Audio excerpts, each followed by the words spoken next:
Re-bienvenue une nouvelle fois dans mon petit chez-moi. Cette fois-ci, je vous fais la revue de Sideswipe. Sideswipe était totalement inattendu parce qu'on s'attendait à un autre personnage qui aurait revêtu la carcasse de la Corvette, le prototype Corvette Stingray 2010. On avait mis l'hypothèse que ça pouvait être Wheeljack, ça aurait pu être plausible. On a pensé que ça pouvait être Trax, qui aurait été absolument plausible, étant donné que Trax était une vieille Corvette. On a même pensé à Sunstreaker, mais ça s'est avéré que c'était son frère, Sideswipe. Sideswipe en mode robot, le voilà.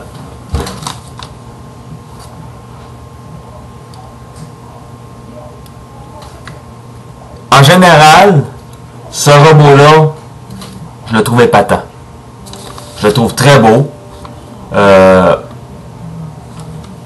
Comme vous pouvez voir ici, vous voyez les espèces de tubes. Quand on bouge,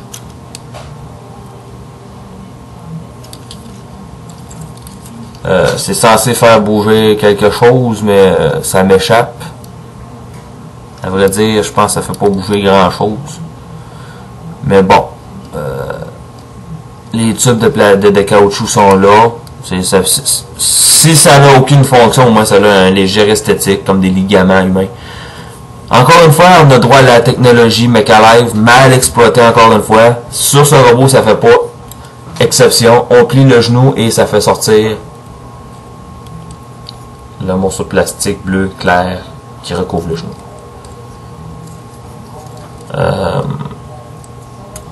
Je parlais de l'autre jour, je parlais plutôt qu'on n'avait pas d'automorphe sur les transformeurs actuels. On peut peut-être qualifier ça d'automorphe quand on bouge les lames de Sideswipe comme ça. Je considère pas ça vraiment comme une automorphe, mais bon. Passons. Sideswipe a l'arrière de sa tête un morceau de plastique bleu clair pour illuminer ses yeux. Son visage est quand même assez spécial. Aucun trait d'insecte, mais vraiment quelque chose de robotique. Très intéressant. Les articulations, les jambes font ça, on peut comme ça, mais les mouvements peuvent être un peu limités à cause des ligaments caoutchouc. Les genoux se plient. Aucune articulation au niveau des chevilles, ça c'est dû à la transformation. Les bras tournent à 360 degrés, s'éloignent comme ça. Les coudes se plient. Les poignets, on n'a aucune articulation sauf pour les replis à l'intérieur de l'avant-bras pour la transformation. La tête tourne de droite à gauche, mais en plus de faire oui de la tête, fait pas grand chose d'autre à part que ça. Mon énorme problème avec Sideswipe dans son mode robot, c'est pareil comme avec Sideways, c'est les pieds. C'est très difficile de faire tenir Sideswipe debout avec des pieds pareils. Ok, à la télévision, dans le film, ça va être épatant de voir Sideswipe se déplacer en faisant du rollerblade, un peu dans le style de Bone Crusher. Mais le jouet en tant que tel est très difficile à faire tenir debout. Très difficile. Et là, vous avez encore une apparition de mon chat qui est en train de virer fou. J'ai l'impression qu'il sent de la mauvaise température et c'est pour ça qu'il fait le fou comme ça.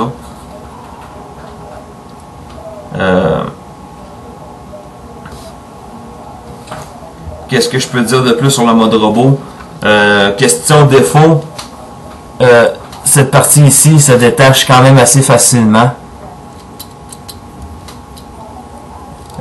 Même en mode robot, on a beau mettre beaucoup de pression dessus, ça se détache assez facilement, merci, c'est très frustrant. Les mains, quand elles sont repliées dans les avant-bras, il faut essayer d'avoir quelque chose de dur, de fin et de dur sous la main pour pouvoir les faire sortir. Parce que à la main comme ça, c'est difficile. Quitte à y aller avec les dents, mais on abîme le jouet. C'est ces trois gros défauts-là que Sideswipe a qui rend le personnage plutôt agaçant.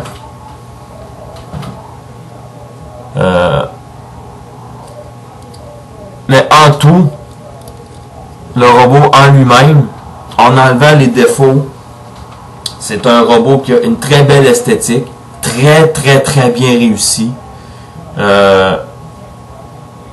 J'ai hâte de le voir bouger à l'écran, j'ai hâte de le voir vivre à l'écran.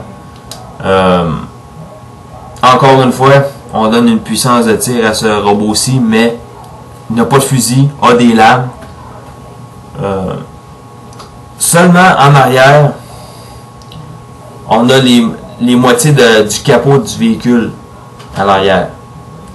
On peut trouver une façon personnelle des replier pour leur donner un aspect d'aile ou je sais pas. Comme ça. C'est pas la transformation officielle, mais avouez quand même que ça regarde mieux comme ça et c'est mieux comme ça que comme ça, à mon avis.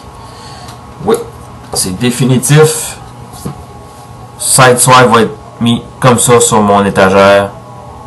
Va prendre moins de place. Plus agréable à regarder. Je vais vous lire sa biographie tout de suite. Et je vais vous donner ses stats. Et après, je vais faire la revue du mode véhicule. Les stats. On a une force de 8. Une intelligence de 7. Une vitesse de 8. Mais étant donné une voiture sport de la gueule de Corvette, moi je lui aurais donné un 10 sans hésitation. Une endurance de 6. Un rang de 5. Un courage de 7. Puissance de tir 3. Habilité 9. Donc on a un robot assez équilibré sauf pour la puissance de tir. Bon. La biographie dit: Sideswipe a été conçu pour le combat. Il est brillant, rapide et il ne pense qu'à une chose pendant le combat: centrer toute son attention sur son ennemi. Ses lames deviennent comme des mirages luisants lorsqu'il s'élance dans les airs, virevoltant pour éviter les tirs ennemis.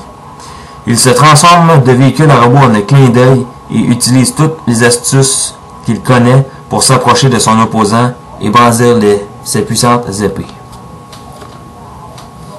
J'ai l'audace d'espérer que les imbéciles de scénaristes qui ont tué Jazz dans le premier film ne feront pas mourir Sideswipe parce que Sideswipe est un robot qui est très cool. Ils peuvent aussi bien faire mourir Jetfire, je m'en fous. Mais s'il vous plaît, tuez pas Sideswipe, s'il vous plaît. En passant comme ça, c'est pas parce que j'ai quelque chose contre le robot Jetfire, mais je sais pas. Sideswipe, côté esthétique en mode robot, paraît beaucoup mieux que Jetfire, mais bon, c'est une question de goût. Là, je parle pas de manière objective, mais bon. Mais j'espère que Sideswipe ne mourra pas. Je l'espère. En tout cas, s'il meurt, j'espère que ce sera pas d'une mort aussi bâtarde et stupide que Jazz. Casse en deux et c'est tout, là. Bon. Je vais vous revenir avec le mode véhicule dans pas longtemps. Je vous dis à tout de suite. Et c'est ça, à tout de suite.